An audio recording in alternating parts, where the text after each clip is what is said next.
video on learning how to play the Western flute will tell you how to put it together, how to align the pieces, and how to hold it. Beginners, it's important to pay attention to how the pieces of your flute fit within the case. On your head joint, the crown, and on your foot joint, the keys operated by the pinky will both go towards the center of the case. The main piece of the flute is called the body, and the portion that connects with the head joint will go towards the right-hand side of the case as you're looking at it. It's important to put the pieces back correctly so that you don't damage any of the delicate mechanisms of the flute when you put it away after you're done practicing. When assembling and disassembling the flute, it is important to hold the pieces in such a way that you are not grasping the keys firmly. If you do grasp the keys firmly, you run the risk of damaging the delicate mechanisms of the instrument.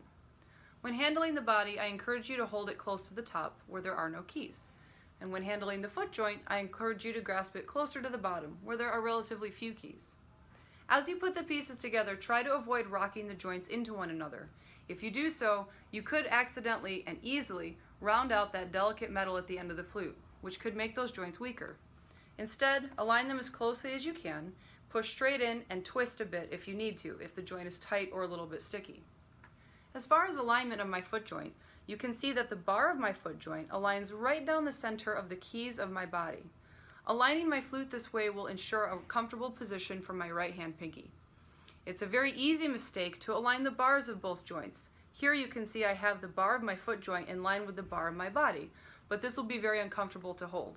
So make sure your foot joint's in good position.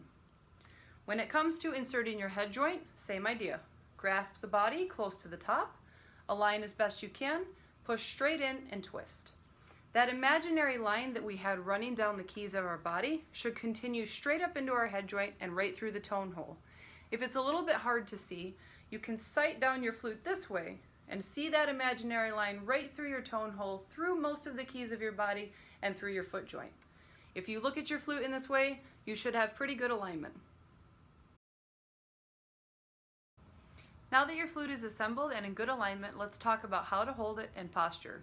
Having good posture while you're playing will ensure that your hands and forearms don't become overstrained or tired while you're practicing. A common misconception is that the flute is held up against gravity. In reality, the flute is pinned firmly to the face from pressure applied by the left arm and counter pressure applied by the right arm.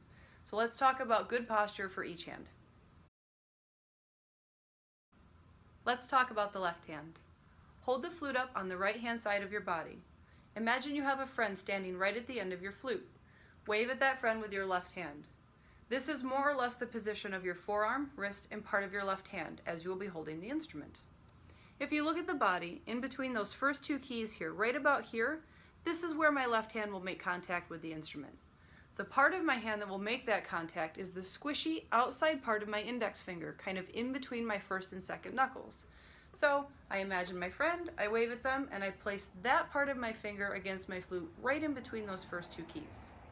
From here, I will allow my fingers to collapse around the instrument. On the back of the instrument, my thumb will rest on that wider key, which is the B key. On the front or top of the instrument, my index finger will wrap right around and sit on this first key, my C key. My second finger will skip one key and sit here on my A key, and my third finger will sit on my G key. The right hand is a little more simple. This time, imagine that you're waving at a friend who's standing out in front of you. The right hand will face away from the body in this way, facing your audience. It will also be on the back side of the flute. To begin with, your right hand pinky will probably spend most of its time on the first key of your foot joint. This is the E flat key. For good posture, I encourage you to put your pinky on this key first and allow your other fingers, 3, 2, and 1, to fall organically as they will on those next consecutive keys. Unlike our left hand, we will not skip any keys here, except our trill keys, of course. After those 4 fingers are placed, let your thumb gently come to rest on the bottom side of the flute. It will provide a little bit of stability, but again, should not be holding the flute up against gravity. If you have good posture, your left hand thumb will probably be mostly aligned under your index finger or perhaps sort of in between your first 2 fingers. Here is a quick and easy way to spot check your posture to make sure that you're holding the instrument in a way that's healthy. If you bring the flute up to your chin, you should be able to hold it there very firmly with nothing more than the contact of our left hand index finger against the body and our right hand pinky on that E flat key. The pressure of my left hand pushing the flute in towards my chin and the counter pressure of my right hand pushing it away should enable me to take all their fingers off the instrument no problem, including both thumbs. I should be able to hold it so firmly, in fact, that with only those contacts, I can slide my lower lip back and forth with my flute. If you try to hold the flute this way and find that you are unable to do so, that might mean that you have been using other fingers to help hold the flute in a way that's not ideal. One culprit for this is that right hand thumb, so just be mindful of that and make sure it's not being used in a way that it shouldn't. Another mistake that's easy to make as a beginner is an attempt to keep the left hand off the flute and keep those fingers nice and open and curled. Those of us who grew up studying piano are used to the idea that relaxed open fingers equal a healthy hand posture. While that is true for the right hand of the flute, it is not true for the left hand of the flute. It's absolutely okay and necessary for the left hand to be pivoted and collapsed against the instrument. I hope this video was able to give you some helpful information on how to assemble and hold the flute. As always, thanks for watching, and don't forget to subscribe.